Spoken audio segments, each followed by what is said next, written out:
おー、美味しそう。わー、綺麗。こんにちは、榎本美沙です。今日は春の塩麹ミネストローネというものをご紹介したいと思います。ミネストローネというとトマトベースのイメージあると思うんですけれども、今回はそうではなく透明な、春野菜をねたっぷり入れて、その野菜の甘みと旨みをしっかり生かしたスープにしていきます。塩麹でまろやかな塩味が入ってとっても美味しいです。ちょっと疲れちゃったなっていう時、体調崩しそうだなっていう時とか、野菜をたっぷり食べたいという時におすすめなので、ぜひお試しいただけたら嬉しいです。では材料の説明です。野菜たっぷり使います。新玉ねぎ、人参、アスパラ、セロリですね。どれも春に美味しい野菜になります。そしてベーコン、塩麹、オリーブオイル、胡椒になります。野菜を切っていきます。まず新玉ねぎですね。新玉ねぎはだいたい1センチ角程度に切ります。新玉ねぎは割と大きく切ってもね美味しいので、ちょっと大きめに切りますね。セロリですね。セロリも1センチ角に切ります。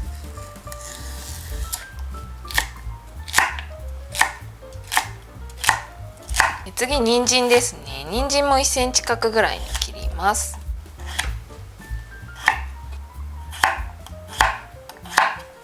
そしてアスパラですね。アスパラは、ちょっと下の部分の方皮が口に残るので、3分の1ぐらいの長さ皮を剥いてですね、で硬い部分切り落とします。そして1センチ幅程度に切っていきます。穂先の部分はね細かく切りすぎるとバラバラになってしまうので、このままで大丈夫です。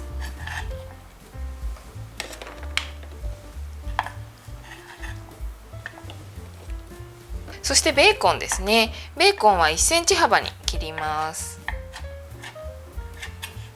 では作っていきます。お鍋にオリーブオイル熱します。中火で熱していきます。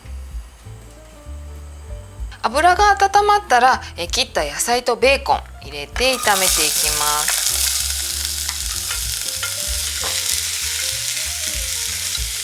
春の野菜水分が多くてね火通りも早いと思います。野菜一回ね炒めることで旨味とコクが出てねきます。ベーコンの旨味も出ますので、塩麹のねコクも加わって、今回スープの素など使わなくても美味しく作ることができます。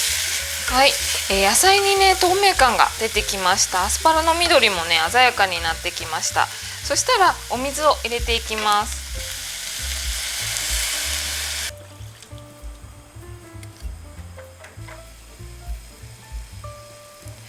ふつふつと煮立ってきました。そしたらですね、弱火にして蓋をして3、4分加熱します。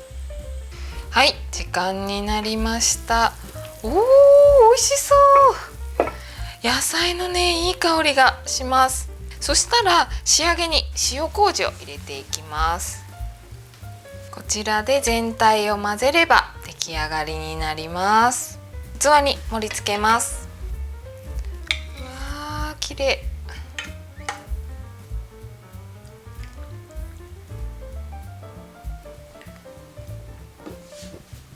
仕上げに胡椒をかけて、こちらで出来上がりになります。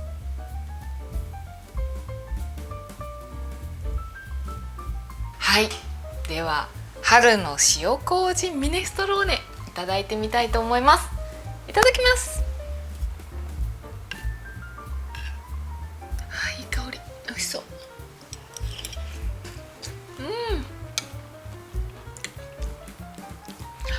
美味しい春の野菜のねがみずみずしくて柔らかいのと、春の野菜の甘みがぎゅーっと閉じ込められてます。美味しい。この細かく1センチ角ぐらいに切ってるので、余計にね味がスープの方に出ていると思います。美味しい。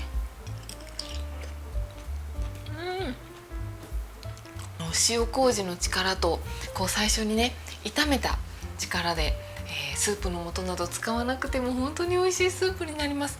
染み込む感じ美味しいです。本当にねこの時期はちょっと体調も崩しやすかったりしますので、こういうスープでね体に染み込むようなスープで元気に過ごしていただけたらいいなと思います。今回はね、新玉ねぎ、アスパラ、春の人参、そしてセロリで作りましたけれども、春キャベツとかねスナップエンドウなんかお豆類とか、お好みのねお野菜でやっていただければと思います。私春野菜大好きなので、春の発酵作り置き3選っていうレシピとか、春野菜のだし浸しのレシピなんかもありますので、よろしければ合わせてご覧いただけたらと思います。これからも季節に合った料理、発酵食品を使った料理、いろいろご紹介していきます。ご興味がある方はチャンネル登録、いいねボタンしていただけたらとっても嬉しいです。よろしくお願いします。おいしい。